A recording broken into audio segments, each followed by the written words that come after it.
Beth? Beth? Bumaba ka nga dito? Ano ba? May ginagawa pa ako. Stormo ka naman eh. Bumaba ka nga, ano ba? May tatanong lang ako sa'yo. Ang ingay mo naman, Kuya Luis. Nandyan na!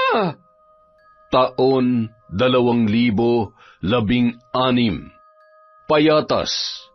Nakasimangot si Beth habang nagdadabog na bumaba ng hagdanan. Hinihintay naman siya doon ng kanyang Kuya Luis. Galit na nakatitig yon sa bunso niyang kapatid. Oh, Kuya, bakit? Ano bang itatanong mo? Ano tong usap-usapan sa labasan na boyfriend mo raw yung tambay na si Marlon? Ay, nako, chismis nga naman, oo. Oo, boyfriend ko siya, Kuya. May masama ba? Tinatanong mo pa talaga? Bet naman, ano na naman ang pumasok dyan sa kukote mo at pinatulan mo yung lalaking yun? Ang bata pa nun.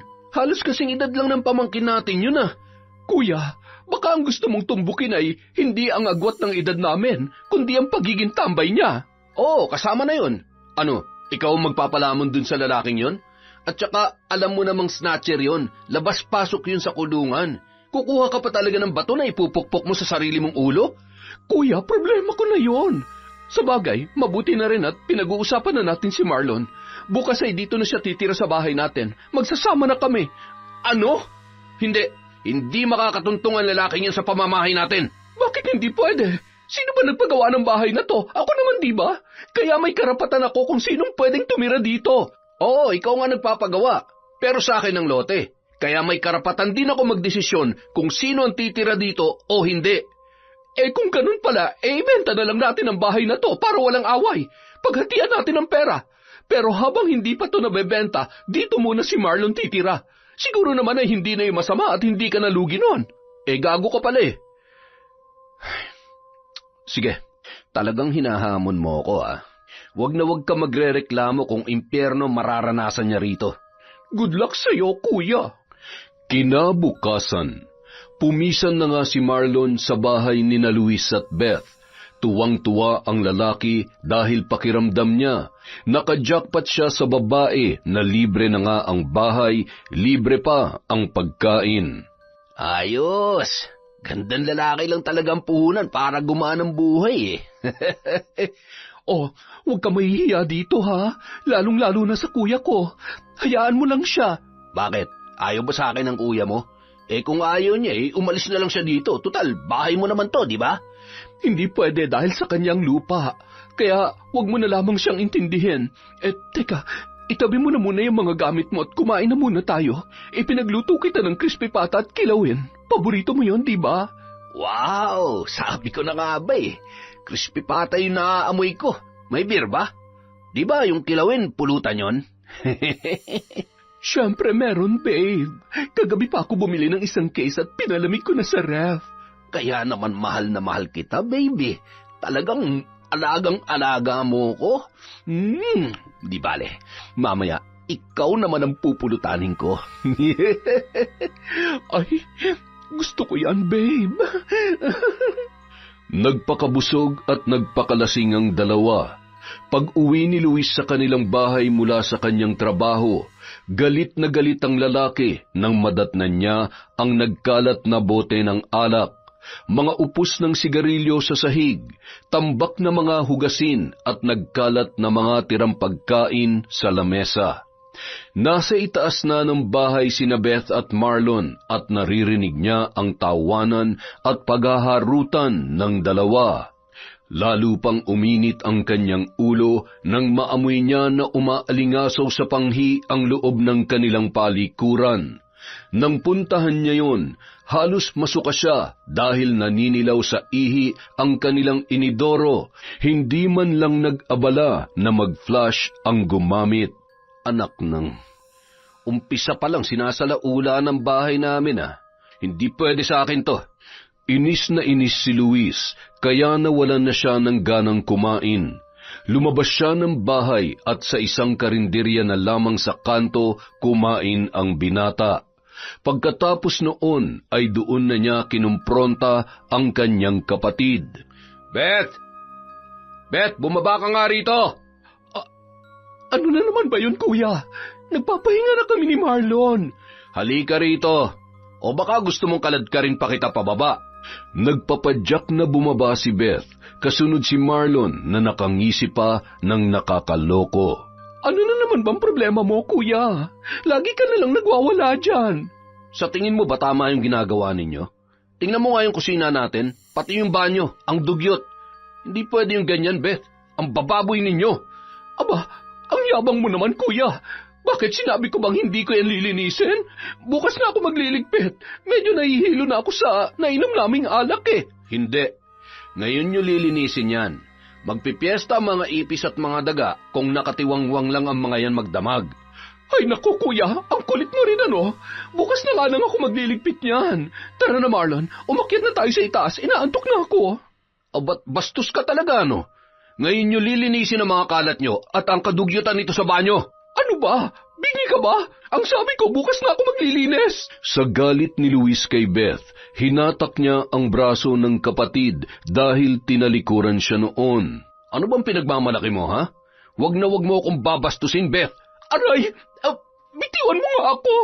Dahil sa ginawa ni Luis, itinulak siya ni Marlon at inambahan ng suntok. Ang yabang mo pare Wag na wag mong sasaktan ng asawa ko. Uy, wow! Asawa?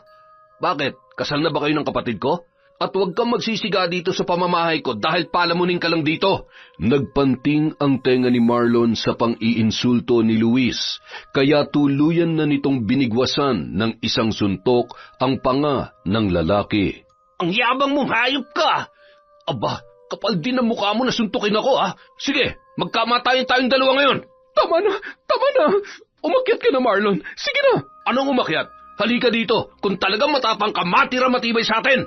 Palibhasa matangkad si Luis kumpara kay Marlon. Madali niyang nasuntok ang lalaki sa ulo. Natumba si Marlon sa lakas ng kanyang natamo mula kay Luis. Ay, tama na kuya! Tumigil na kayo! Tumayo ka dyan! Ipakita mong tapang mo! Hindi ka pwede magsiga dito sa bahay ko! May araw ka rin! Hoy! Hindi ako natatakot sa pagbabanta mo! Halika rito! Huwag mo nang hintayin ang sinasabi mong araw na yan! Tapusin na natin yan ngayon! Tumigil na nga kayong dalawa! Sige na Marlon, umakyat na tayo! Tama na! Talagang wala kayong balak linisin ng kadugyutan yung dalawa, no? Pues ang bagay sa mga pinggan at kalderong to, basagin at itapon! Mabilis na nagpunta sa kusina si Luis at kinuha ang mga hugasing pinggan, pati na rin ang mga kaldero sa lababo at sabay-sabay na inihagis sa labas ng kanilang bahay. Ay, ano ba yan, kuya? Bakit mabinasag ang mga pinggan natin? Dahil sa naging sigawan at paghagis ni Luis ng mga pinggan at kaldero, nabulabog ang mga kapitbahay. Naglabasan ang karamihan upang makiusyoso at makasagap ng balita. Nagmadali namang lumabas sina Beth at Marlon, isa-isang dinampot ang mga lutuan, kutsara at mga tinidor. Bisit ka! Nabasag na lahat ng pinggan ko! Wag na wag mo akong susubukan, Beth. Kilala mo ako.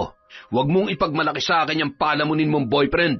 Nako, nandyan na sa kanila si Marlon ni Snatcher. Totoo nga ang chismis na sila na ni Beth. Kaya siguro galit na galit si Luis. Ang cheap naman kasi nitong si Beth. Porke gwapo si Marlon, hindi na nag-isip. Anong tinitingin-tingin niyo dyan, ha? Magsiuwi na kayo, mga chismosa! Dahil sa nangyaring gulo, nagdesisyon na si Beth na umalis sa kanilang bahay at pansamantalang naghanap ng mauupahan. Bakit ka magpapatalo sa kuya mo mayabang? Bahay mo rin to, babe. Kung aalis tayo, magiging talunan ka. Sinasaktan ka na niya, baby. Kaya mas mabuti pang umalis na lamang tayo dito. May pera ka ba? Baka hindi natin kaya mangupahan. May ipon ako sa bangko, babe. Kinita ko yun sa pagtitinda ng alahas, kaya may panggastos tayo. Wala naman palang problema mas okay na nga na umalis na tayo dito, kaysa naman lagi tayong inaapi ng kuya mo mayabang. Ang hindi nila alam, palihim palang nakikinig si Luis sa kanilang usapan, at nagpanting na naman ang tenga nito sa sinabi ni Marlon. Ano ka mo, Coops? Inaapi ko kayo? Ang issue dito yung kadugyutan nyo sa pamamahay ko. Ang tapang din naman ang apog mong sabihin na inaapi ko kayo. Tama na, kuya. Alis na nga kami, diba? Ano pa bang pinuputok ng butsi mo dyan? Dapat lang na umalis kayo dito dahil ayoko may kasamang mga taong dugyot sa pamamahay ko. Sana lang hindi mo pagsisihin ang katangahan mo, Beth. Ipapaskil ko na ibebenta na ang bahay na ito. Kailangan makuha ko ang parte ko. Walang problema. Kaya ko magpatayo ng bagong bahay. Ingatan mo lang ang makukuha mong pera sa pagbebentahan ng bahay natin. Baka ubusin lang ng palamunin na yan sa alak at mga bisyo niyang pera mo. Abat, napakayabang mo talaga, no? Huwag ka na makikialam sa amin dahil aalis na kami dito. Wow!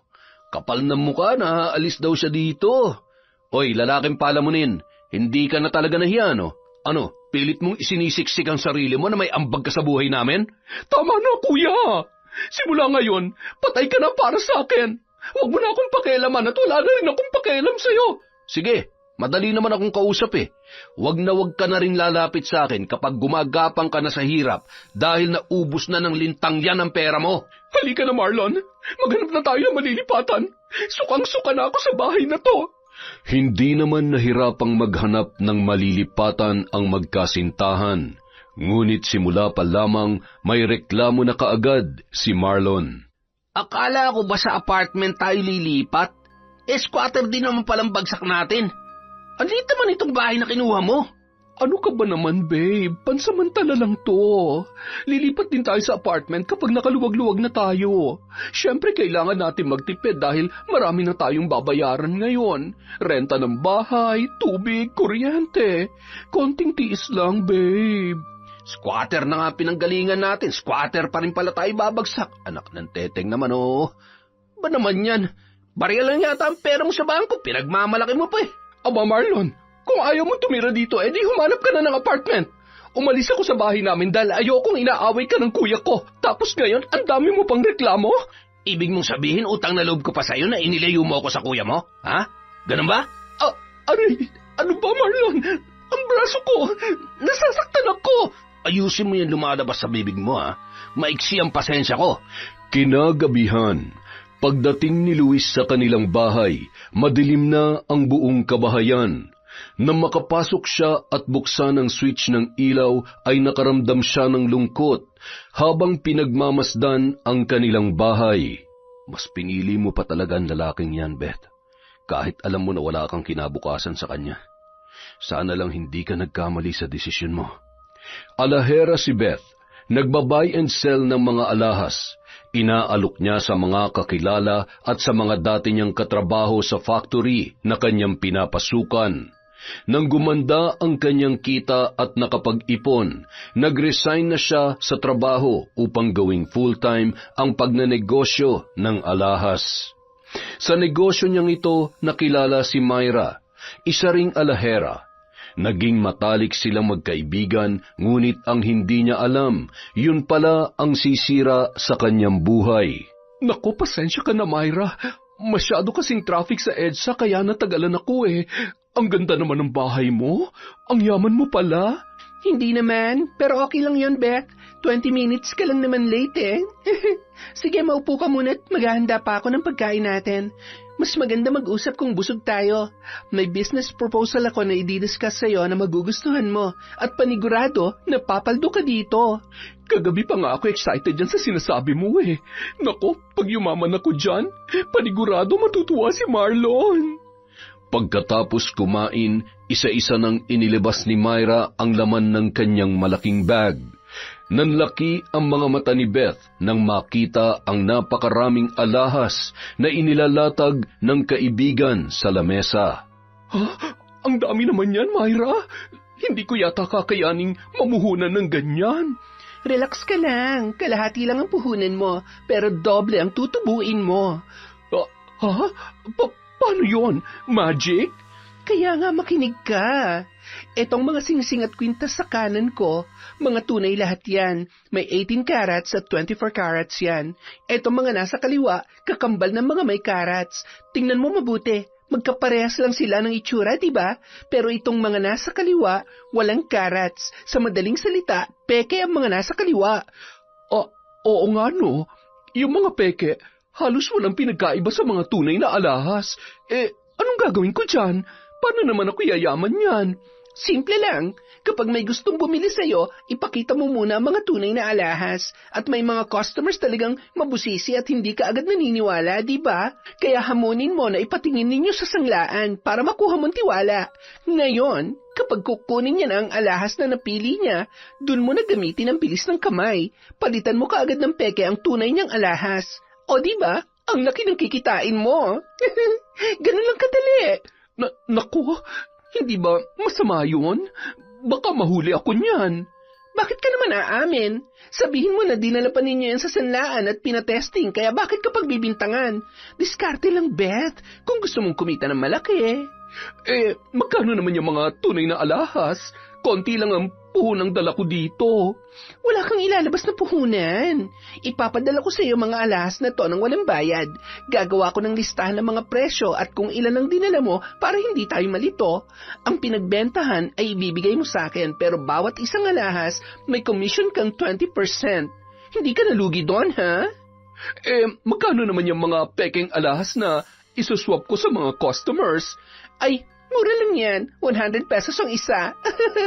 Yan ang babayaran mo sa akin at hindi na ako kukuha ng komisyon dyan sa mga peking alahas. Nung mga oras na yon, hindi kaagad nakapagdesisyon si Beth. Sa tingin niya ay lugi siya sa hatian na gusto ni Myra. Ngunit dala ng hiya, napilitan siyang tanggapin na muna ang alok ng kanyang kaibigan. Parang ginawa niya lamang akong tagatinda ng mga alahas niya. Tapos ako masisisi ng mga customer kapag nalaman nilang peke ang tinda ko. Tapos ang puhunan sa mga peke ay ako pa nagbayad. Luging-lugi ako doon na. Pero hindi bale, kapag nagkapuhunan na ako ng malaki-laki, bibilhin ko na ng kasya kanya mga alahas. Habang pauwi sa kanilang bahay, magulo pa rin ang kanyang isipan. Lalo siyang nadismaya nang maabutan si Marlon na may mga kainuman sa loob ng kanilang bahay. Uy, nandito na pala ang misis kong maganda, mga pre. Babe, mga kapitbahay natin sila. Inimbit akong mag-inuman. Alam mo na, bagong lipat tayo dito dapat marunong tayong makisama at makipagkaibigan. Ganun ba? Sige, magpapahinga na muna ako. Masyado ako napagod sa biyahe. Ano? Magpapahinga ka? Bet naman, huwag mo naman ako ipahiya sa mga kainuman ko. Ang pangako ko sa kanila ay pagluluto mo sila ng crispy pata kapag dumating ka. Tingnan mo naman yung pulutan namin, Chichirya. Marlon naman, pagod ako ngayon at wala naman tayong pata na iluluto. Teka lang mga pre mag-uusap lang kami ni Mrs. sa kwarto. Mukhang hindi ako naiintindihan Wag na pre, okay lang sa amin ng walang pulutan. Oo nga pre, nakakahiya naman sa Mrs. mo, mukhang magon Sigurado kayo okay lang? Sige, tuloy ang inuman. Sa susunod na ako babawi sa inyo, Halos maghahating gabi na nang matapos ang ingay at inuman ng mga bagong kaibigan ni Marlon. Nang lumabas sa kwarto si Beth, nadatnan niya si Marlon na masama ang tingin sa kanya. Nabigla siya nang hatakin siya nito at pinagsasampal. Sa susunod, huwag mo ako ipapahiya sa mga kaibigan ko, Aray, bakit ka nananampal? Bakit may pambili ba tayo ng pata at ang lakas ng loob mo na magluto ako ng crispy pata? Hindi ka nga nagsaing Gutom na ako. Saan yung iniwan kong pera na pambili ng ulam at bigas? Ganun. Binibilangan mo na ako, Kung walang ulam at sinaing, di kumain ka sa labas. Yun na lang ang budget natin, Marlon, sa loob ng 1 linggo. Tapos pinang-inom mo pa? Problema mo na yon. Di dumiskarte ka. Magaling ka naman dyan, di ba? Baka nakakalimutan mo, Kaya ako nakipag-live-in sa'yo dahil nangako ka na ikaw ang bahala sa akin. Hindi na nakipagtalo pa si Beth. Bumalik na lamang siya sa kanyang kwarto at umiyak ng tahimik. Unti-unti niya nang nararamdaman ang kagaspangan ng ugali ni Marlon na ang buong akala niya ay magiging katuwang niya sa kanyang buhay. Kinabukasan, maagang nagtungo si Beth sa mga kakilala niyang mayayaman at inalok ang dala niyang mga alahas. Sa unang 2 customer niya ay hindi niya nagawang lokohin ang mga yon dahil kinakabahan siya. Ngunit sa ibang mga customer, nagawa niya ng palitan ang mga peke at dala niyang mga tunay na alahas. Sa buong maghapon, 3 alahas na lang ang natira sa mga ipinadala ni Myra. Kaya naman, dumiretso na siya sa bahay ng dalaga at ibinigay dito ang kanyang mga kinita. Uy, grabe, ang lakas mo naman magbenta, Beth. Naku, paniguradong lalago ang negosyo natin yan. Negosyo mo lang. Paano naman ako yayaman sa komisyon nakakarampot? Ano, Beth? May sinasabi ka ba? Wala. Wala akong sinasabi. Magbilangan na tayo ng komisyon ko dahil papagabi na, wala pa kaming pagkain sa bahay. Bakit? Yung asawa mo, wala ba siyang trabaho at kailangan pa niyang hintayin ka para lamang may makain siya? Kuwan kasi, nag-lay off ang factory na pinapasukan niya, kaya siya na munang taong bahay sa ngayon. Ganun ba? Sorry sa sinabi ko, ha? At teka, Manang, ibalot mo yung isang buong fried chicken. Samahan mo na ng fried rice para may uwi ni Beth. Yan. Huwag ka na mag-isip kung anong kakainin nyo. May ipapasalubong ka na sa habi mo, ha? Naku, nakakahiya naman sa iyo, Myra. Huwag na. May makukuha naman akong komisyon sa iyo ngayon eh. Kaya ko na yung pagkasyahin para sa pagkain namin ngayong gabi. Ay nako, Beth. Huwag ka na nga mahiya. Para namang hindi tayo nakaranas na magutom noon dahil walang bumibili ng alahas sa atin. Okay lang yun, ano ka ba? Sige. Maraming salamat. Natuwa naman si Beth dahil hindi niya na nabawasan ang perang kanyang komisyon. Mayroon pa siyang masarap na pagkain na maiuuwi. Mas maraming alahas ang ipinadala ni Myra sa kanya, kaya excited na siya na mailako ang mga yon kinabukasan. Ngunit pagdating sa kanilang bahay, isang malutong na sampal na naman ang ibinigay ni Marlon sa kanyang kasintahan. Anong oras na, ha? 11:00 na ng gabi, ngayon ka lang dumating? Gutom na ako. Siguro may lalaki ka, no? Ano ba, Marlon? Nag-iwan naman ako sa ng pambili ng bigas at sardinas, di ba? Bakit hindi ka bumili? Di sana hindi ka nagutom. Sakto lang yun na pang Red Horse at sigarilyo. Kulang pa nga eh. Kaya may utang ako sa tindahan dyan sa labasan ng 50 pesos. Kaya ka naman pala nagutom eh. Alak at sigarilyo ang inuna mo kaysa sa pagkain. Anak ng teteng naman Gusto mo talaga yung nasasaktan eh, no? Pinagtatadyakan at pinagsusuntok ni Marlon si Beth nang walang kalaban-laban. Nang makita nito ang dalang pagkain ay lalong nag-init ang kanyang ulo. Ano to? Sarap ng pagkain nyo ng lalaki mo. Ang dapat sa pagkain to, tinatapon. Wag, hapunin natin yan. Bigay ni Myra yan sa akin, yung kinukunan ko ng alahas. Sinungaling. Galing yan sa lalaki mo. Kaya ang dapat sa pagkain to, ganito. Wala nang nagawa pa si Beth nang itapon ni Marlon ang dala niyang manok at kanin sa labas ng bahay. Hindi pa nakontento ang lalaki. Pinagtatapakan pa niya ang mga yon. Napalunuklaway na lamang si Beth sa panghihinayang sa pagkain na itinapon dahil kumakalam na ang kanyang sikmura nung mga oras na yon. Ano? Gusto mo pang kainin? Sige! Sayang naman yung pera ng lalaki mo kung hindi mo yung kakainin, di ba? Ha?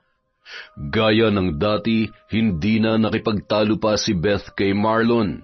Ayaw niya nang mabugbog pa dahil masakit na ang kanyang katawan.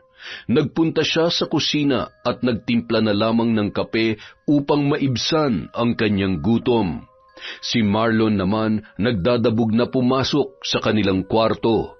Pagkatapos magkape, nanatili na lang muna ang dalaga sa sala at inayos ang kanyang mga panindang alahas. Ngunit wala siyang kamalay-malay na palihim na nakasilip si Marlon sa isang maliit na butas ng kanilang pinto at abot tenga ang ngiti nito. Bakit nga ba hindi ko naisip noon pa na kumuha ng mga alahas niya? Kumupas na ba yung pagiging snatcher ko?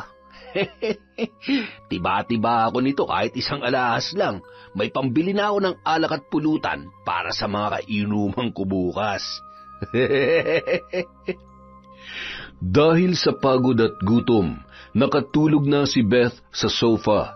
Nagising na lamang siya dala ng sikat ng araw na pumapasok sa siwang ng kanilang bintana. Naku, dito na pala ako nakatulog sa sala. Dali-dali niyang kinapa ang bag na lalagyan ng mga alahas.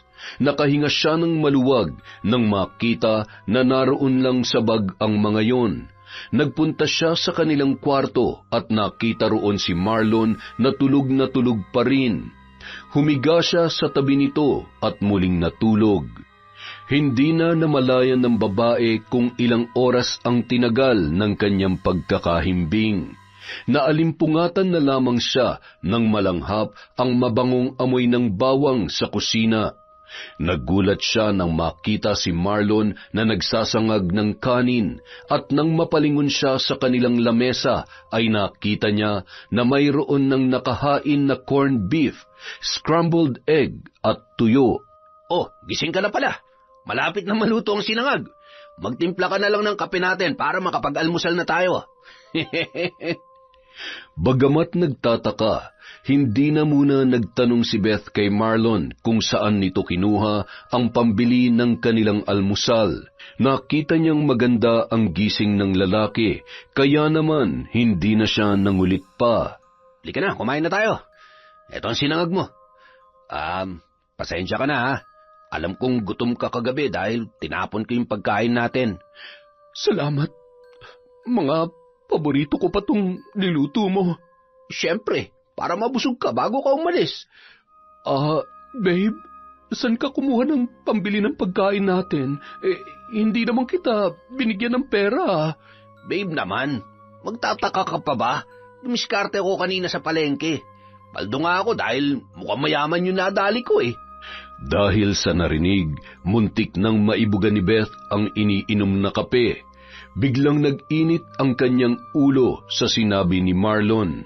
Marlon naman, nangako ka sa akin na iiwanan mo ng pagiging snatcher. Bakit ginawa mo na naman ulit? Anak ng teteng naman, Beto. Wala ka namang binibigay sa akin na pera eh. Anong gusto mo? Dumilat na lang ang mga mata ko sa gutom habang hindi ko alam kung anong oras ka uuwi. Huwag mo nang uulitin yan, ha? Kaya nga ako nagsisikap para may makain tayo. Paano na lang kung nahuli ka?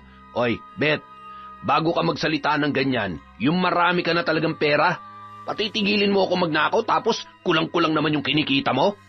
Nagsisikap ako, Marlon. Alam mo yan. Masamang-masama ang loob ni Beth sa ginawa ng kanyang kasintahan. Ayaw niyang mahuli si Marlon dahil natatakot siya na makulong na naman yun. Ang tanga talaga ng babaeng to. Paano ko mahuhuli ng pulis eh? Siya yung ninakawan ko ng alahas. Samantala, dahil sa ginawa ni Marlon, mas lalong nagpursigi si Beth na makabenta ng marami. At buenas din naman siya nung araw na yun dahil isang alahas na lang ang natira sa kanyang paninda. Ngunit habang binibilang nila ni Myra ang mga alahas, doon niya nalaman na mayroong nawawalang isa. Baka nahulog mo yung kwintas, Beth. Kulang talagang inventaryo natin eh. Kitang-kita naman dito sa kopya ko at sa kopya mong listahan ang lahat ng items na dala mo. Isa na lang tong hindi nabili. Ang 18 karat na kwintas ang nawawala. Ang mahal pa naman ng kwintas na yon, 10,500 ang presyo. Natatarantang ipinagpag ni Beth ang malaking bag na lagayan ng kanyang mga alahas. Ilang ulit niya yung pinagbali-baliktad at umaasang naroon lang sa loob ng bag. Nang hindi niya na makita, ay nanghihina siyang napaupo sa sofa. Ang malas ka naman talaga. Kanina lang tuwang-tuwa ako dahil isa na lang ang natira sa mga paninda ko. Yun pala, abonado pa ako. Sige na, huwag ka na malungkot.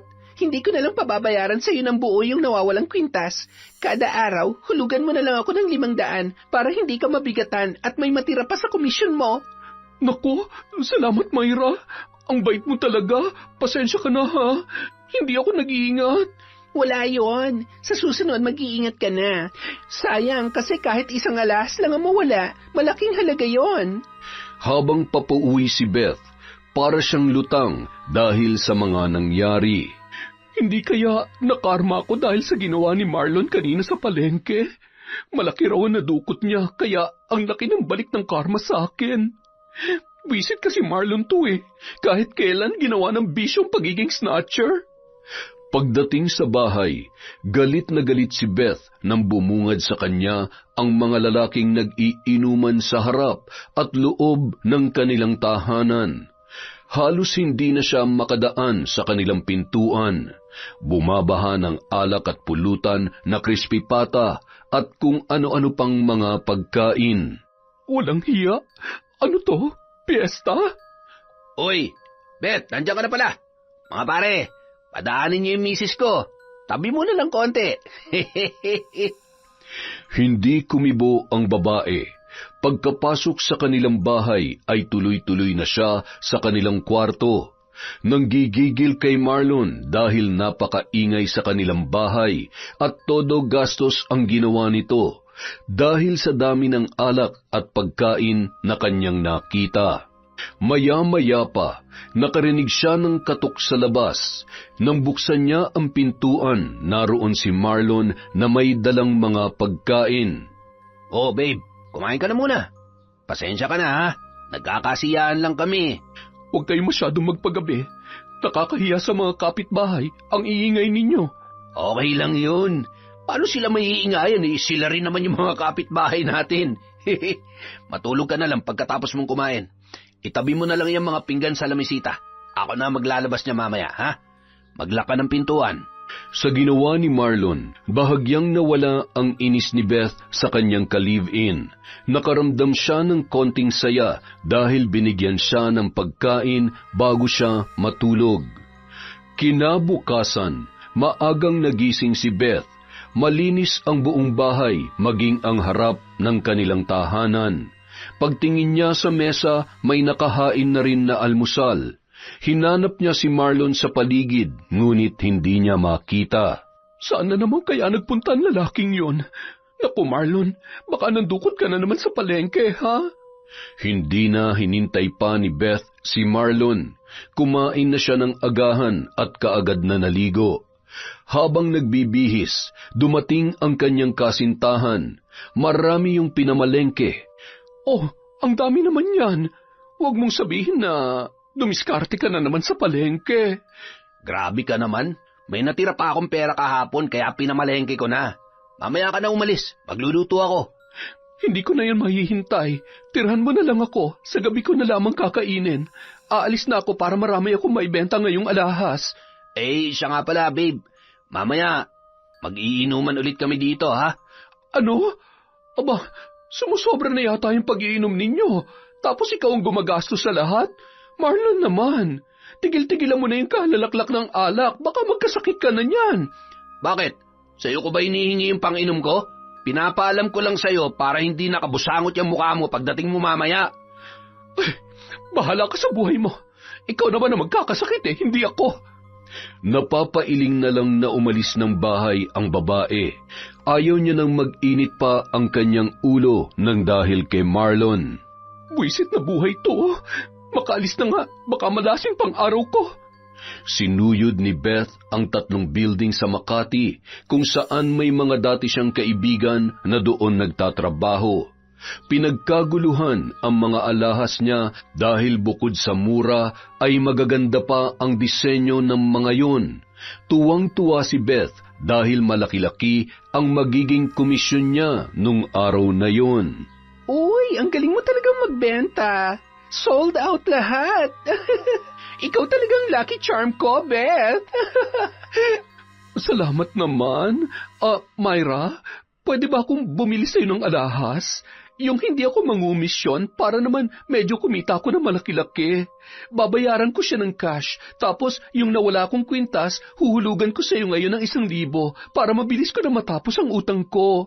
Nako, baka mamaya niyan yung alahas mo na lang ang ilok mo, ha? At matenga na yung sakin. Ayoko ng ganon, Beth. Hindi naman, Myra. Ang dami ko namang naibenta na alahas mo, di ba? Nagsisikap naman ako na maubos lahat dahil magkakakomisyon din naman ako sa mga alahas mo, kahit may sarili na akong paninda. Kaya magsisikap din ako na mabenta yung sayo. Sige, papayag ako. Pero dapat ubos yung alahas ko, ha? Huwag ka mag-alala. Mauubos ang lahat ng paninda natin. Ngunit ang hindi alam ni Beth, may pagkaganid at hindi nagustuhan ni Myra ang pagbili niya ng alahas dito. Sige lang, Beth. Pagbibigyan kita ngayon. Pero hindi ako papayag na mag-solo ka dahil ako lang ang dapat na kumita ng malaki. Tindera lang kita ng mga alahas ko tapos kukumpetensyahin mo pa ako? No way! Ilang linggong pinagbigyan ni Myra si Beth na makabili sa kanya ng alahas upang hindi makahalata ang kaibigan sa kanyang plano. Si Beth naman masayang-masaya dahil mas lumaki ang kinikita niya nung may sarili na siyang paninda. Sold out palagi ang alahas natin, Beth, ah. Mukhang yayamanin ang mga customers mo. Hindi naman. Yung mga kakilala ko lang din ang nagre-refer sa mga bago kong customer, kaya nauubos ang mga alahas natin. Okay na sana, no? Kaya lang, may bad news ako sa'yo, Beth, eh. Ha? Bad news? Ano yun? Nanggaling ako kanina sa pinagkukunan ko ng mga alahas. Wala pa daw silang stocks ng mga peking alahas na pang-swap natin sa mga tunay. Limited lang daw ang stocks nila ngayon, eh. Meron pa rin naman pala eh. Pwede pa tayo magtinda. Ako pwede pang kumuha kasi malaki ang bond ng pera ko sa kumpanya. Pero ikaw, sorry. Hindi ka pa makakabili ng mga peke kasi limitado lang yun sa mga may malalaking bond. Ganun ba? Sayang naman kung kailan kumikita na ako ng mas malaki ngayon. Pero hindi bale, bibili pa rin ako sa iyo ng mga alahas kahit na wala akong pang-swap na mga peke. Paano yan? Di konti lang ang kikitain mo niyan. Okay lang, friend. May komisyon pa rin naman ako sa iyo, di ba? Oo nga pala. Kung ano yung usapan natin noon, ganun pa rin. Nang makaalis si Beth, natatawa si Myra dahil kayang-kaya niyang manipulahin ang kanyang kaibigan. Ano ka ngayon? Hindi ako tanga, nakikita ka rin sa swapping ng mga tunay at pekeng alahas. Sa dami ng customer mo, baka malampasan mo pang yaman ko at hindi ako papayag na mangyari yon. Tindera lang kita, huwag ka masyadong ambisyosa. Habang pauwi sa kanilang bahay, marami nang naiisip si Beth kung paano niya paiikutin ang kanyang negosyo upang kumita pa rin siya ng malaki. Ngunit pagdating niya sa kanilang bahay ay pagkadismaya na naman ang sumalubong sa kanya dahil naroon na naman ang mga kainuman ni Marlon. Parang tama nga yata si Kuya sa mga sinabi niya sa akin na para akong tanga na kumuha ng batong ipupukpok ko sa sarili kong ulo. Nagdire-diretso lamang sa kanilang kwarto ang babae. Hindi nito tinapunan ng tingin si Marlon kahit na tinawag siya noon. Naiinis siya sa kanyang asawa. Pagdating sa loob ng kwarto, inilabas niya na ang mga dala niyang alahas at inayos na sa mga lalagyan nito na plastik. Tutubo pa rin naman ako ng malaki kahit na wala muna akong pang-swap na mga peke. Ipapautang ko muna ito ng 3 hulugan. Mas marami kayang naghahanap sa akin ng pahulugang alahas. Hindi ko lang magawang gawing hulugan dahil peke yung ipapalit ko. Pero ngayon, hindi na ako matatakot na magpahulugan dahil tunay ang ibebenta ko ngayon. Habang abala sa pag-aayos ng listahan si Beth, pumasok si Marlon sa loob. Nanlaki ang mga mata noon nang makita na marami na namang bagong alahas ang kanyang karelasyon. Kumain ka na. Dami niya na. Laki siguro ng kinikita mo dyan. Marlon, pwede bang tigil-tigilan mo na nga ang pagpapainom dito sa bahay natin? Ang hirap, wala man lang tayong privacy. Ang liit na nga ng bahay, tapos magsisiksikan pa kayo dito ng mga kainuman mo. Magtatalo na naman ba tayo tungkol dito? Nagpaalam na nga ako sa iyo kanina eh. Problema mo na yun kung hindi ka pumayag. Tsaka hindi naman kita hinihinga ng panginom ah. Oo nga, hindi ka humihingi ng panginom sa akin. Pero sana man lang, maghanap ka na ng matinong trabaho para may makatuwang ako sa mga gastusin dito sa bahay. Anak ng teteng naman, Beto. Ngayon mo pa talaga ako sinusumbatan ng ganyan. Nandito yung mga kainuman ko. Ikaw na nga ako, nabubuhayin mo ako, tapos ngayon kailangan ko maghanap ng trabaho? Di maghiwalay na lang tayo dahil ayoko magtrabaho. Konting konsiderasyon lang naman, Marlon. Wala ka nang trabaho, araw-araw ka pa nagpapainom. Kung yung pera na nadudukot mo tumulong ka man lamang sa mga bayarin natin dito sa bahay, mas matutuwa pa ako sa'yo. Isang malakas na sampal ang isinagot ni Marlon kay Beth. Halos mahilo siya sa lakas noon nang tumama sa kanyang muka at naging dahilan ng pagdurugo ng kanyang labi. Pagkatapos ay lumabas na ang lalaki at palagapak na isinara ang pintuan. Naiwan si Beth na umiiyak habang pinupunasan ang umaagos na dugo sa kanyang mga labi. Ginagawa kong lahat para sa iyo, Marlon, dahil mahal na mahal kita. Pero bakit ganito ang iginaganti mo sa akin? Nakatulugan na lamang ni Beth ang pag-iyak. Naalimpungatan siya nang tapikin ni Marlon ang kanyang balikat. Tanghali na, gumising ka na. Kumain ka na ng tanghalian. Biglang napabalikwas ang babae ng bangon. Nagmadali yung naligo at nagbihis. Hindi siya kumain ng niluto ni Marlon at hindi rin niya pinansin ang kanyang kasintahan. Nagmamadali siyang umalis pagkatapos magsipilyo ng ngipin. Loko yun ah. Dinedma ako. Sige, okay lang.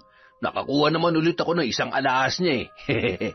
May isasanla na naman ako mamaya para pang inom. Naging abala na naman si Beth sa kanyang mga suki, kaya hindi na naman niya napansin na nawawala ang isang singsing sa kanyang paninda. Nalaman niya na lamang yon nang mag-imbentaryo na naman sila ni Myra. Nako, nawawala ang isang singsing, Myra. Malulugi na naman ako nito. Na naman? Sabi ko naman sa'yo mag-iingat ka eh. Mabuti na lang yung sa'yo nawala at hindi yung akin. Kung hindi, mababaon ka na sa utang sa akin. Nakakainis naman. Nag-iingat naman ako, Myra eh. Ewan ko ba kung bakit ako nawawalan? Oh, heto ng komisyon mo. Siya nga pala, birthday ko bukas. Huwag ka munang magtinda, ha? Pumunta kayo dito ng asawa mo para naman makapag-relax ka kahit papano. Marami akong ipapaluto bukas dahil marami akong bisita. Advance happy birthday. Sige, pupunta kami ni Marlon. Anong oras ba? Before lunch para dito na kayo mananghalian at hindi ka na magluto sa inyo. Sige, salamat. Aalis na ako. Habang nasa daan, malalim ang iniisip ni Beth. Malakas ang kanyang kutob na hindi lang basta nawala ang kanyang alahas. Malaman ko lang na ninanakawan mo ko, Marlon. Iiwanan na talaga kita. Ang hirap kumita ng pera tapos winawaldas mo lang. Maagang nakauwi ang dalaga kaya wala pa siyang nadatnan na nag-iinuman. Pagkapasok niya ng bahay ay naroon si Marlon at kumakain ng masasarap na pagkain. Kung gusto mo kumain, kumain ka. Kung ayaw mo naman, wag mo na akong kulitin, pwede? Saan ka kumuha ng pera? Ang dami mo na namang pinamili. Imposibleng hindi pa rin nauubos ang perang dinukot mo sa palengke. Bakit? Para namang hindi ko na pwedeng ulitin yon. Siguruhin mo lang na hindi ka mahuhuli. Siguruhin mo lang na hindi kita mahuhuli. Anong binubulong-bulong mo dyan?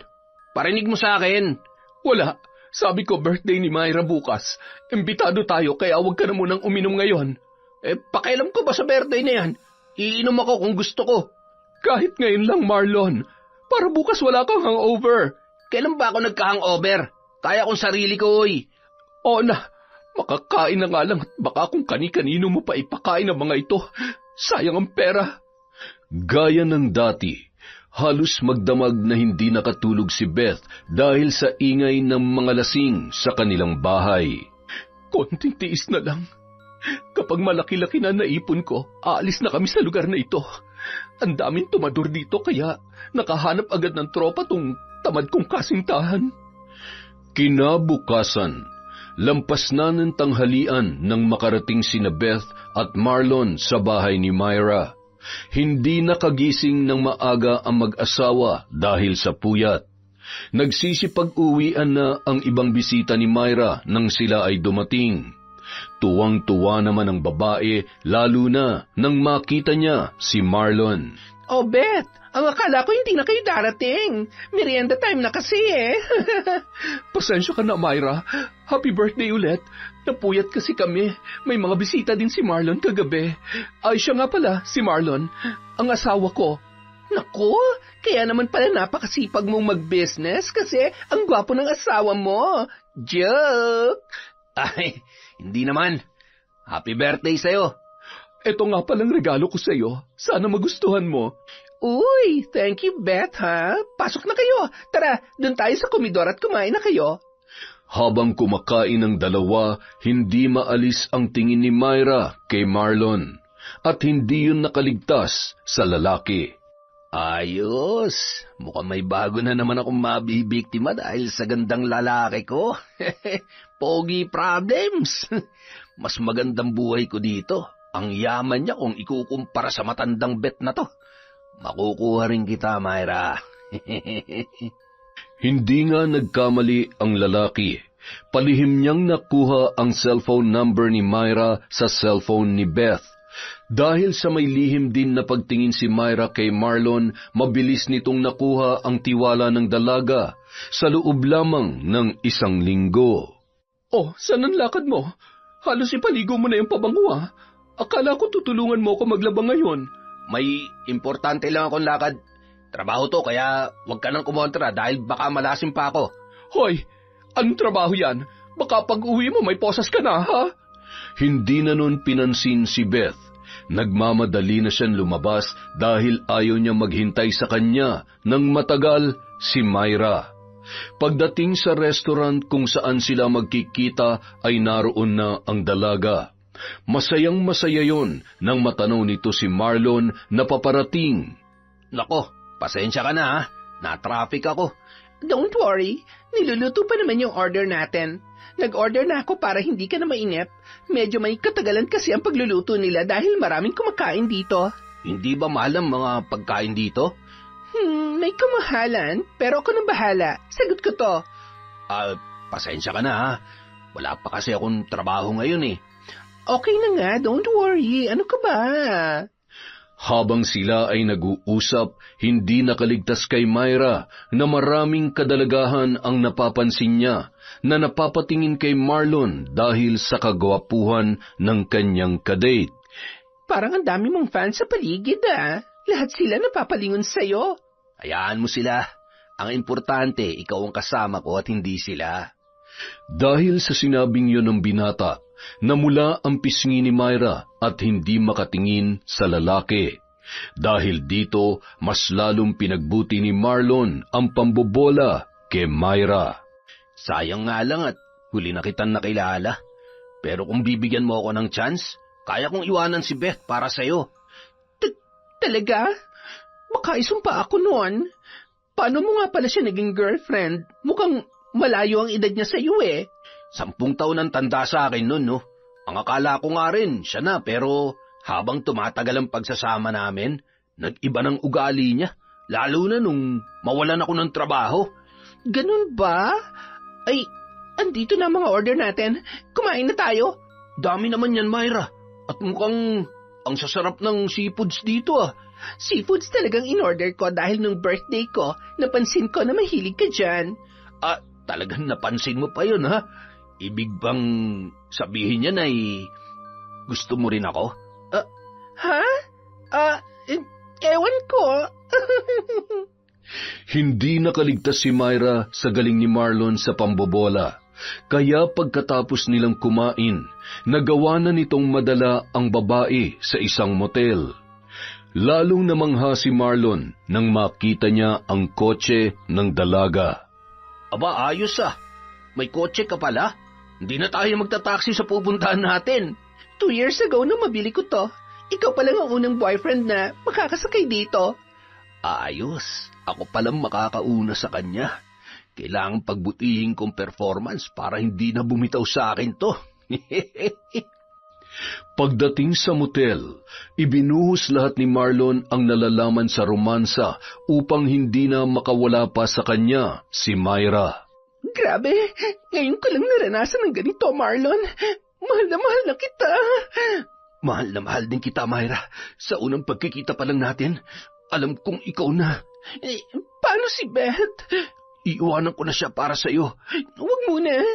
Ilihim na muna natin ang relasyon natin dahil ang lakas niyang bumenta ng mga alahas. Mahal mo ba talaga ako? Ang gusto ko sana, magsama na tayo.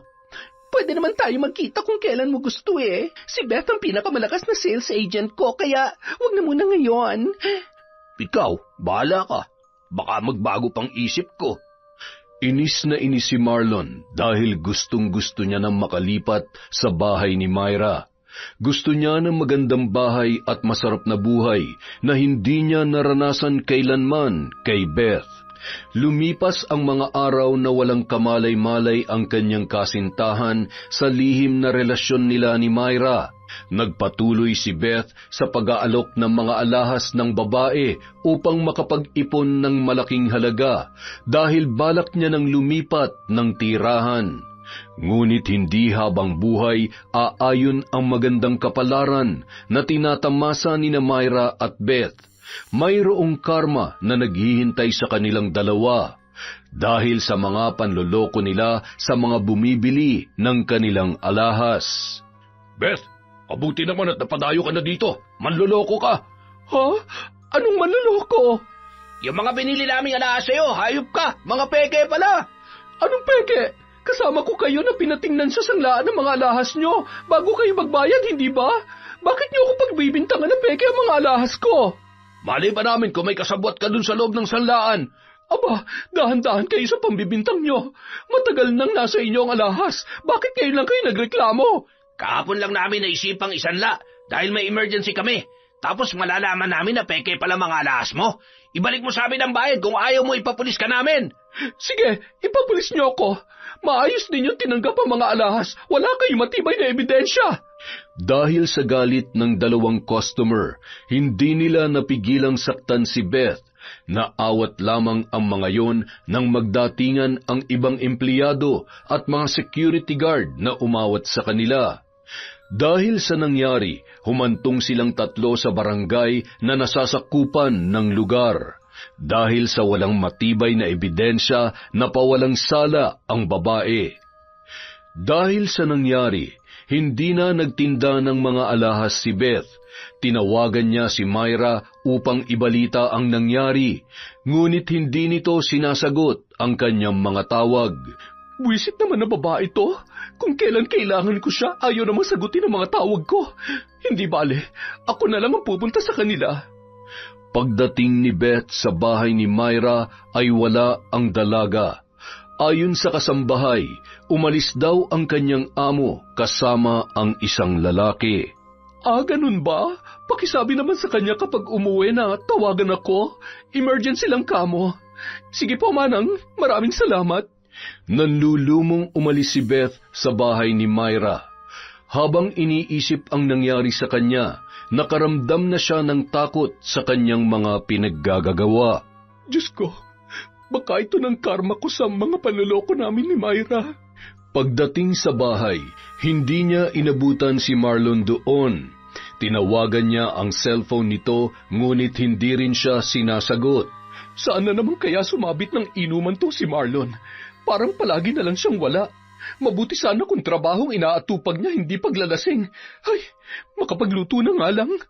Maghapong hinintay ni Beth ang tawag ni Myra, ngunit hindi yon tumatawag sa kanya.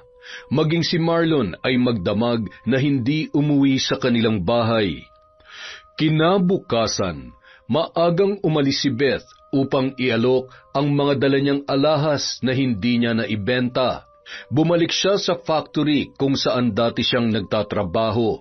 Ngunit laking gulat niya nang kinuyog din siya ng mga dati niyang kakilala. Galit na galit ang lahat kay Beth. Walang hiya ka? Kaibigan mo kami. Pero lolokohin mo lang pala kami.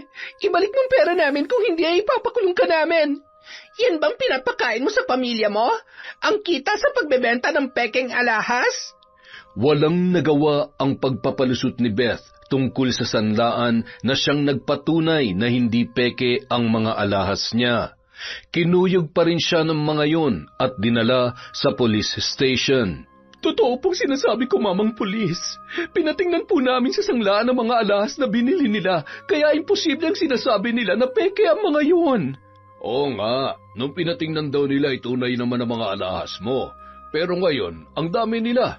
Imposible din na sabay-sabay na naging peke ang mga alahas nila ngayon, di ba? Paano mo ito ipapaliwanag? Sir, hindi ko rin po alam. Baka naman pinagkaisahan nila ako kaya nila nasasabi ang pambibintang na yan. Dahil sa sinabing yun ni Beth, mas lalong nagalit ang mga dati niyang kaibigan. Hindi na sila naawat ng mga pulis nang bigla nilang kuyugin ang babae. Tadyak, sipa, sampal at sabunot ang napala ni Beth. Nilayo lang siya ng mga pulis nang awatin na sila ng mga dumating na galing sa pagroronda. Umabot ng ilang oras ang investigasyon, ngunit napakawalan pa rin si Beth dahil sa walang matibay na ebidensya. Abot-abot ang kanyang pasasalamat nang pinakawalan na siya ng mga pulis. Nagtaksi na siya papunta sa bahay ni Myra dahil nangihina na siya at nanginginig dala ng takot.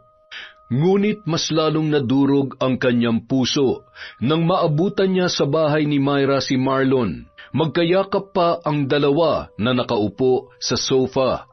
Marlon? Myra? Anong ibig sabihin nito? Beth? Huwag ka na magpaliwanag, Myra. Ako nang magsasabi sa kanya. Umalis na ako sa bahay natin. Dito na ako nakatira sa bahay ni Myra. Parang mabubuwal si Beth sa kanyang kinatatayuan nung mga oras na yon. Ngunit hindi siya nagpakita ng panghihinayang sa kanyang mga kaharap. Ganun ba? Di good luck sa'yo, Myra. Sinalo mo na ang krus na pasan-pasan ko. Abat, nagmamalaki ka pa talaga, ha? Bakit? Ikaw, ano ipagmamalaki mo, ha? Ang pagiging tambay mo at batugan at lasinggero? Ang pagiging snatcher mo, ha? Tumigil ka na, Beth. Bakit mo siya pinatulan kung kalait-lait palang pagkatao niya? Simple lang. Naging tanga ko at nagpadala sa pambobola niya. Pero hindi si Marlon ang ipinunta ko dito. Ilang beses na ako nabugbog ngayong araw na to dahil nalaman na ng mga customers natin na peke ang mga binebenta nating alahas. Ano? Bakit ako? Ikaw nagbebenta ng mga alas at hindi ako. Huwag mo akong damay dyan, Beth. Hindi ka lang pala makatinghigad na lumalandi, ano? Isa ka ring sinungaling. Sino ba nagturo sa akin na manloko at magbenta ng peke? Di ba ikaw? Wala kang ebidensya dyan. Huwag kang maghugas kamay dahil marami akong ebidensya. Kung makukulong man ako, dapat makulong ka rin. Ang lagay ako lang ang maghihimas ng rehas. Marlon, paalisin mo na nga yung babaeng yan. Ayoko na makita ang pagmumukha niya. Akmang ipagtutulakan na ni Marlon si Beth, ngunit pumalag na ang babae. Huwag mo akong hahawakan. Aalis ako. Pero kung makukulong ako, Myra, isasama kita. Nagmamadaling umalis si Beth. Nararamdaman niyang may binabalak na hindi maganda si Marlon at hindi nga siya nagkamali dahil nakita niyang hinahabol siya ng lalaki at ni Myra.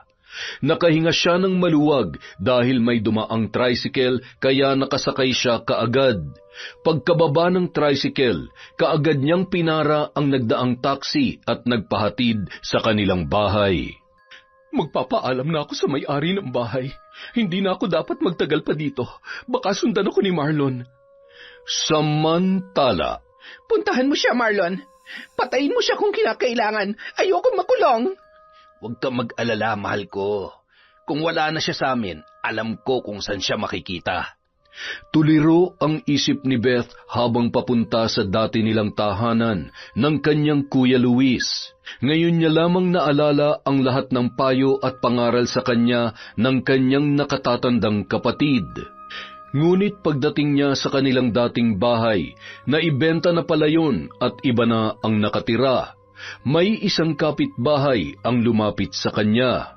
Kung sakaling dumating ka daw dito, alam mo kung saan siya pupuntahan. Uuwi na raw siya sa inyong probinsya. Salamat po.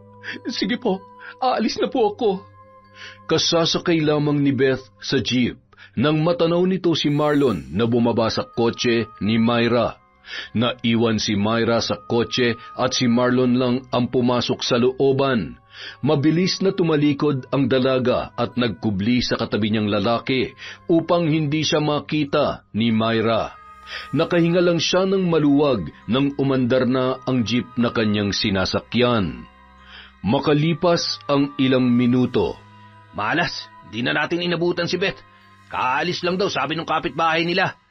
Yung kuya niya, nakita mo? Matagal na raw na naibenta ang bahay nila kaya umuwi na sa probinsya ang kuya ni Beth. Hindi raw nabanggit ng kuya kung saang probinsya sila nakatira. Ano ba yan? Paano natin ngayon mahanap si Beth? Ito naman mahal ko, masyado nervyosa. Huwag kang matakot dun. Hindi yung magsusumbong sa mga pulis kung hindi naman siya makukulong. Baka nga sumunod na yung sa kuya niya sa probinsya Tsaka doon na yung magtatago. Hindi nga nagkamali si Marlon. Nagdesisyon na si Beth na umuwi na lamang sa kanilang probinsya sa Masbate upang humingi ng tawad sa kanyang Kuya Luis at doon na rin manirahan. Tao po! Tao po! Kuya Luis! Beth? ikaw nga. Nagyakap ang magkapatid at buong pagpapakumbabang humingi ng tawad si Beth sa kanyang kuya. Ikinuwento niya ang lahat na nangyari sa kanya sa Maynila. Sana naman may natutunan ka, ha?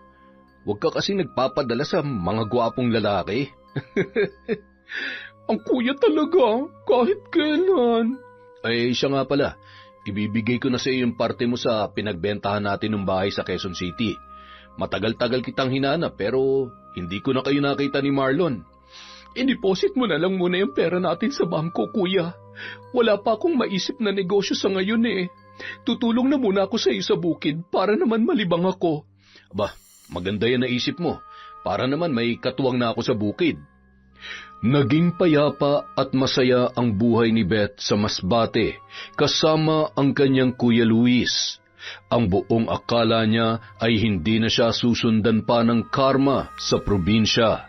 Magdadapit hapon na noon nang makaramdam ng pananakit ng ulo ang dalaga. Naabutan siya ng kanyang kuya na namimilipit sa sakit. Oh, ano nangyari sa'yo? Kuya, ang sakit. Ang sakit ng ulo ko. Ha? Halika, pumunta tayo sa klinik. Baka naman kasi nalipasan ka na ng gutom. Hindi ko na kayang sakit, kuya. Nataranta si Luis nang biglang mahimatay ang kanyang kapatid. Dali-dali niyang pinangko si Beth at isinakay sa isang tricycle papunta sa isang klinik na malapit lamang sa kanila. Pansamantalang binigyan ng gamot sa sakit ng ulo ang dalaga, ngunit pinayuhan din sila ng doktor na dalhin siya sa bayan para ipa-check up dahil limitado ang kanilang mga kagamitan sa naturang klinika. Nang magising si Beth, umiiyak yun na kinausap ang kanyang kuya. Kuya, para na akong mamamatay sa sakit ng ulo ko kanina. Para bang sinasaksak ng kutsilyo sa sobrang sakit. Ano sabi ng doktor? Mamamatay na ba ako? Shh! Ano ka ba? Huwag kang mag-isip ng ganyan. Bukas luluwas tayo sa bayan para ipa-check up ka ng mabuti. Mas kumpleto ang kagamitan sa ospital sa bayan. Natatakot ako, kuya. Ayoko pang mamatay. Hindi ka mamamatay. Basta magdasal ka lang, may awa ang Diyos. Kinabukasan, maagang lumuwas sa ospital sa bayan ang magkapatid. Maraming isinagawang pagsusuri kay Beth, ngunit nang lumabas ang mga resulta nito pagdating ng hapon, lahat ay negatibo. Ngunit hindi pa sila nakakalabas ng ospital ay sumumpong na naman ang sakit ng ulo ng dalaga. Kasabay nito ang pagsusuka ng kulay itim na katulad ng tinta ng pusit. Doktor! Ano nangyayari sa kapatid ko? Bakit ganyan ang kulay ng isinusuka niya? Ang sakit! Ang ulo ko! Maging ang mga doktor sa ospital ay nagtataka na kung ano ang nangyayari kay Beth dahil wala silang makita na sakit nito. Awang-awa naman si Luis habang pinagmamasdan na namimilipit sa sakit ng ulo si Beth. Ang tanging nagawa niya na lamang ay yakapin ang kapatid at hagurin ang ulo nito na sumasakit. Maya-maya lamang ay maiibsan na ang sakit ng kanyang ulo kapag tumalab na ang gamot na ipinainom namin sa kanya. Salamat po, Dok. Pwede po bang ipakonfine ko na muna ang kapatid ko dito? Malayo po ang baryo namin sa ospital kaya nag-aalala ako sa kanya. Pwede naman po. Ipapaasikaso ko ang pagpapakonfine sa kanya. Habang hinihintay ni na Luis ang bakanteng kwarto para kay Beth, may isang matandang babae na lumapit sa kanya. Magandang umaga sa iyo, iha. Hindi naman siya nakikialam ako. Nakita ko kanina kung anong isinuka ng kapatid mo. Kung ako sa iyo ay huwag mo siyang ipagamot sa doktor dahil hindi siya gagaling dito. Binabarang ang kapatid mo, kulay itim ang kanyang isinusuka. Habang maaga pa, dalhin mo na siya sa isang magaling na albularyo bago pa mahuli ang lahat. Ha? Sige po, Lola. Salamat po sa pag-aalala niyo para sa kapatid ko. Walang anuman.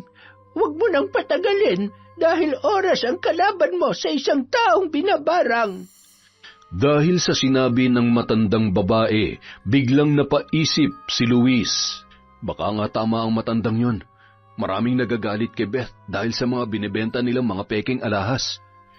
Sa ilang araw na pananatili ni Beth sa ospital, napansin ni Luis na wala na nga yung kagalingan.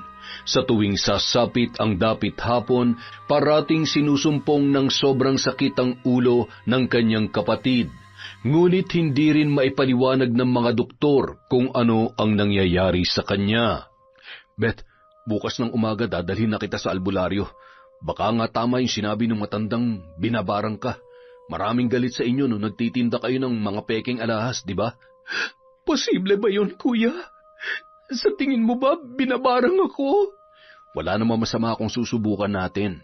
Ang importante, gumaling ka. Sige, kuya. Magpapagamot ako sa albularyo. Sana nga ay gumaling na ako. Kinabukasan, maagang nagpa-discharge sa ospital sina Beth. Pagkalabas nila ay dumiretso na sila sa bahay ng albularyo. Habang papalapit na sila sa naturang bahay, biglang nag-iba ang kilos ni Beth. Bigla siyang nagalit at nagbago ang isip. Ayaw na niyang magpagamot. Takang-taka naman si Luis sa biglaang pag-iiba ng desisyon ng kanyang kapatid. Ano ka ba naman? Nandito na tayo sa bahay ng albularyo pagkatapos bigla kang aatras? Basta ayaw ko na, kuya. Umuwi na tayo.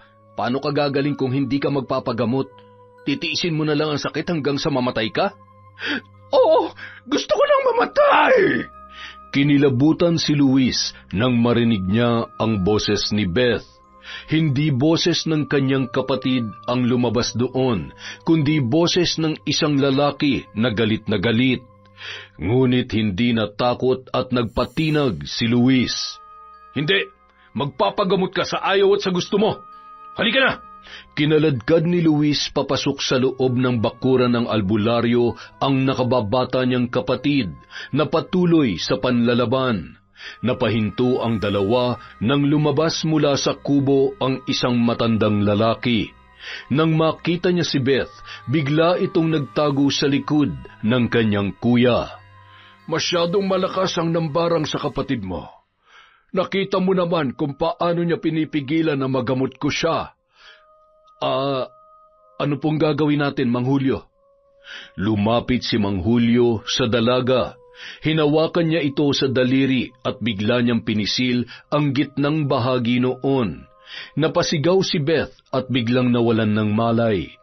Maagap na nasalo siya ni Luis at binuhat papunta sa loob ng bahay ni Mang Julio. Hayaan lang natin siyang makatulog.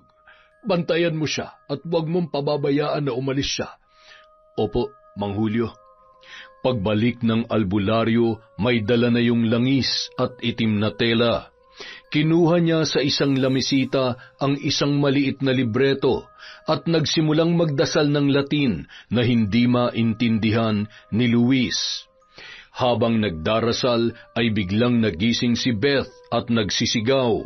Namimilipit na naman dahil sa sakit ng ulo. Kitang-kita ni Luis ang panginginig ng mga kamay ng kanyang kapatid habang sapo nito ang kanyang ulo. Nilapitan niya si Beth ngunit pinigilan siya ng albularyo. Huwag mo siyang hahawakan. Baka lumipat sa iyo ang barang. Ako lang ang pwedeng humawak sa kanya. Umupo na lamang sa isang tabi ang binata habang nakatingin sa gagawing panggagamot ni Mang Julio. Lumapit ang albularyo sa ulunan ni Beth at bigla nitong sinaklob ang itim na tela sa ulo ng dalaga. Nagpalahaw ng iyak si Beth na ikinabahala naman ni Luis. Huwag kang lalapit sa kapatid mo. Hindi siya nasasaktan, kundi ang nambabarang sa kanya. Kitang-kita ng binata na habang idinidiin at iniikot ni Mang Julio ang itim na tela sa ulo ni Beth, maraming pako at karayom ang naglalaglagan na nanggagaling mismo sa ulo ng kanyang kapatid. Maya-maya pa, nawalan na naman ng malay ang dalaga. Yan ang ginamit sa kapatid mo, kaya sobrang sakit ng ulo ang kanyang nararamdaman. Grabe naman ang galit niyan sa kapatid ko. Magaling na po ba siya? Hindi na po ba babalik ang nambarang sa kanya? Magaling na siya. At para hindi na siya balikan ng barang, isusuot ko sa kanya ang medalyon na ito para sa kanyang proteksyon. Hintayin na lang natin na siya ay magising. Kuya, nagamot na ba ako? Oo, Beth. Magaling ka na.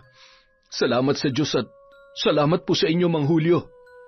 Ipinakita ni Mang Julio kay Beth ang mga nakuhang pako at karayom sa kanyang ulo.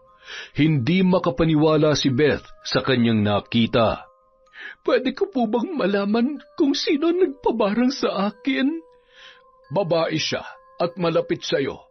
Kung hindi ka kaagad nadala dito ng kuya mo, ay baka patay ka na ngayon. May plano talaga siyang patayin ka gamit ang barang. Si Myra. Siya lang ang alam kong gusto kong ipapatay. Kuya, siya'y matalik kong kaibigan na inago sa akin si Marlon. Ang sama niya. Ang sama-sama niya. Siya na nga itong nagpahamak sa akin na magbenta ng mga peking alahas. Siya pa talaga may ganang ipabarang ako. Gusto mo bang ibalik natin sa kanya ang barang? Kung ibabalik natin sa kanya, siguradong tatablan siya dahil malaki pala ang atraso niya sa iyo. Huwag na po, Mang Julio. Kung ipapabarang ko rin siya, wala na akong pinagkaiba sa kanya. Diyos na lamang po ang bahala sa kanya. Pagpalain ka ng Panginoon, Iha. Sana ay magsisi ka na rin sa mga nagawa mong kasalanan sa kapwa mo at humingi ka ng tawad sa Diyos kung meron ka mang naagrabyadong mga tao.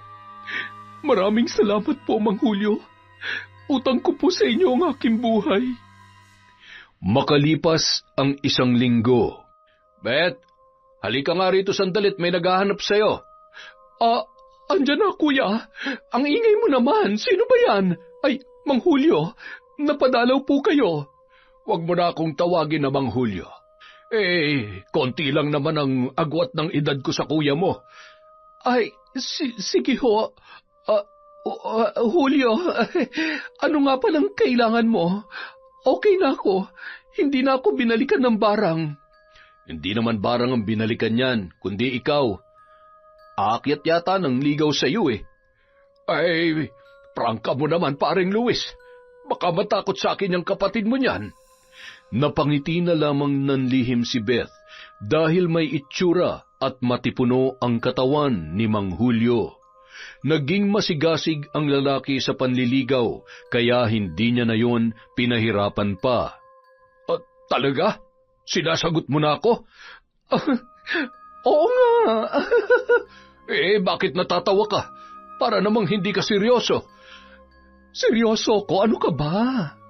Natatawa lang ako kasi medyo may edad ka na. Para ka ng tatay ko eh. Pero okay na rin kesa naman dun sa naging boyfriend kong snatcher. Ngayon naman ay albularyo na medyo may edad na. Ano naman kaya ang susunod? Ay wala nang susunod dahil pakakasalan na kita. Talaga? Salamat, Mang Julio. Ay, Julio pala.